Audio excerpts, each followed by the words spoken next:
What is up, YouTube? SSJ. I'm here with another Dragon Ball Xenoverse 2 tip video, and today we're going to be talking about something that is kind of unnecessary to talk about, but it will give you a better understanding of how things work in Dragon Ball Xenoverse 2 and fighting games in general. Yeah, so let's get right into it. So we're going to be learning about frames today, and basically in Dragon Ball Xenoverse 2, you'll notice every animation, every single thing that you do in the game has frames. In fact, they're broken down into frames or split-second portions of the animation that we're looking at.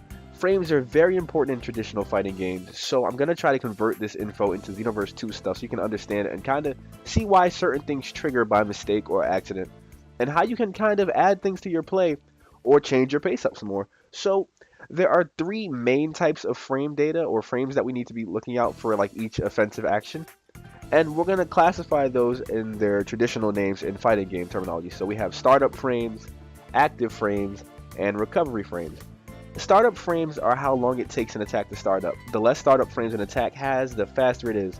So if you had to compare a light attack coming from a character as fast as Hit to a heavy attack from a character as big and slow as Nappa, if they were both about to swing at each other, who do you think would land the attack first 9 times out of 10?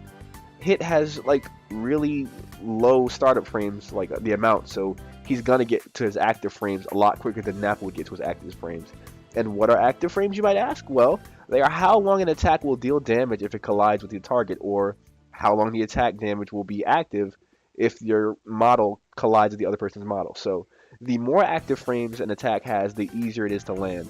Multi-attack moves like Mach Punch or maybe the end of the Saiyan's Light combo have a lot of active frames, so you can imagine one of those attacks and that flurry of moves will land during the animation. These can leave you vulnerable if your opponent reads you correctly and kind of gets out of the way though, so active frames are kind of like a big deal if you need to rate a character, figure out exactly what's going on and how effective they might be online, you know?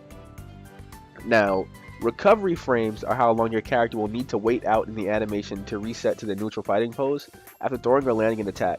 The longer your recovery period, the worse the move leaves you if your opponent snap vanishes or blocks it. So if you whiff an attack or miss your target, it will leave you wide open to be punished, and how severe the punish is all depends on how well the opponent can combo and how much recovery your missed attack has. Recovery frames usually leave you wide open, and in an example where you're using something like a heavy attack, your recovery frame is going to take a lot longer than throwing out a regular jab from like a light attack. You can see Goku throwing some jabs out, and there you go. The recovery frames were a lot less than that missed sledgehammer a few seconds ago. So recovery frames are the easiest periods to use your cancels to your advantage, allowing you to cancel out of your frame animation and into another one or back into neutral.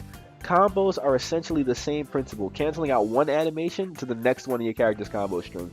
So to be honest, it's like unnecessary to study your attack frames like frame by frame in a video or something.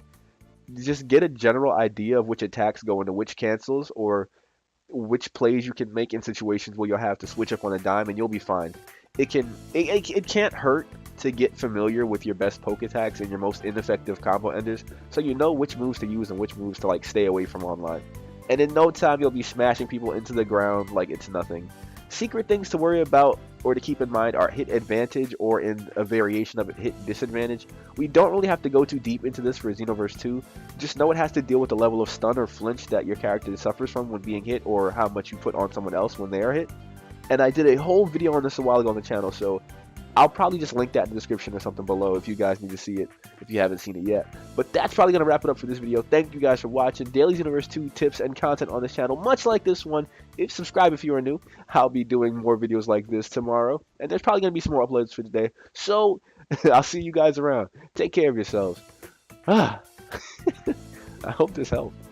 Like, really.